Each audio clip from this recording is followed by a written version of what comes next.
সুপ্রিয় দর্শক আসসালামু আলাইকুম। দেশ ও প্রবাসে যে যেখানেই আছেন আপনাদের প্রত্যেককেই শুভেচ্ছা জানাচ্ছে। আজকের নতুন একটি প্রতিবেদন দেখতেই পাচ্ছেন আমার সামনে একটি আপু আসছে। আপুটা দেখতে শুনতে অনেকটা উঁচু লম্বা, আসলে মুখে মাস্ক লাগিয়ে আসছে। কেন এই অবস্থায় আসছে বা কি বলতে চাই চলুন কথা বলে জানার চেষ্টা করি। আপু আসসালামু আলাইকুম। ওয়ালাইকুম আসসালাম। আপু আপনার নাম কি? আমার নাম সুমন। সুমনা। কেমন আছেন আপনি? আলহামদুলিল্লাহ ভালো আছি। আপনার বাড়ি কোথায়? আমার বাড়ি মাগুরা। মাগুরা। মাগুরা কোন জায়গায়? মাগুরাই সদরেই? হ্যাঁ, শহরে। আচ্ছা আচ্ছা, পরিবারে কে কে আছে?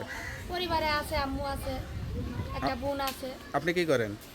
আমি কাজ করি, কি কাজ করেন? এই পার্লারে কাজ করি। পার্লারে কাজ করেন। বয়স কত আপনার? এই 20 চলতেছে। 20 চলতেছে। আচ্ছা আচ্ছা, বিয়ে শাদী হয়েছিল? হ্যাঁ, বিয়ে শাদী হয়েছে। স্বামী আছে তো? না, বর্তমান স্বামী নাই। স্বামী কি হয়েছে? স্বামী মনে করো মারধর করতো, নিশাভান করতো, তাকে ডিভোর্স দিয়ে আচ্ছা আচ্ছা, তো আপনি কি আশা করে আসছেন প্রতিবেদনে? আইসি একটা মনের মতো মানুষ পাওয়ার লাগে, তাকে জীবন সাথী বানানোর লাগে। আমার একটা বাবু আছে। বিয়ে শাদী করবেন? জি, বিয়ে শাদী করার একবার লাগে। তো বিয়ে শাদী হয়েছে, সবাই তো চেহারাটা দেখছে, এখন মুখটা দেখাইলে সমস্যা কি? না, যে আমার মনের মতো মানুষ হইবে তাকেই আমি চেহারা দেখাইব, যে আমার স্বামী হইবে।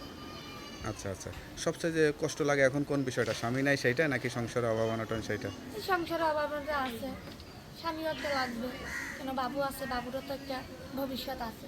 আচ্ছা আচ্ছা, এখন বাচ্চাটা কয় বছর বয়স? এই 1 বছর। তো বাচ্চাটা যদি কেউ নিয়ে মানুষ করতে চায় তাহলে কি দিবেন? হ্যাঁ, না মানুষ যে আমার বিয়ে শাদী করবে হ্যাঁ।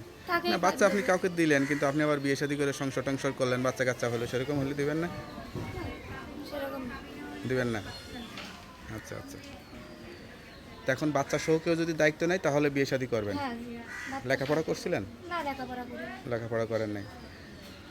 পর্দার আড়ালে কোনো কিছু লুকাচ্ছেন না তো? কাউকে ধোঁকা দিবেন বা এরকম মিথ্যা না, কথা না, বলতেছেন না তো? না, আমি তাকে সামনে আইছি বিয়ে শাদী করার লাগে, তাকেই বিয়ে শাদী করবো, সারা জীবনের লাগে জীবন সাথী বানাই। সেটাই, যেহেতু একবার মেয়ে মানুষ বিয়ে শাদী করতে হবে, এভাবে তার একা একা থাকা যাবে না। সেটাই, তা আপনার কথা যদি সত্যি হয়, অনেকে খোঁজ খবর নেবে, সরাসরি আসবে, দেখা সাক্ষাৎ করবে, নাম্বারটা তো দেওয়া যাবে?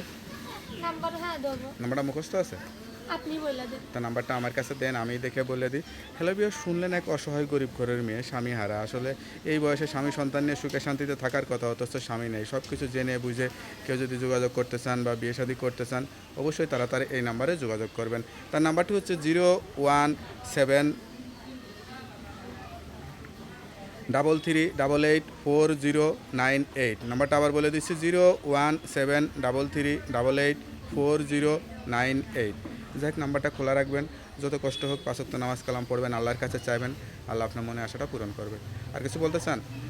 আরে ভাইয়া, যে কোনো খারাপ উদ্দেশ্যে কোনো ভাইয়ারা যদি ফোন দিবেন না, কেন আমি একটা মেয়ে, তাদেরও ঘরে মা বোন আছে, এমন খারাপ উদ্দেশ্যে কেউ ভাইয়ারা ফোন দিবেন না, ভাইদের কাছে এই অবস্থা। তো আপু ভালো থাকেন, দোয়া করে আপনার মনে আশাটা পূরণ হোক। আসসালামু আলাইকুম। ওয়ালাইকুম আসসালাম।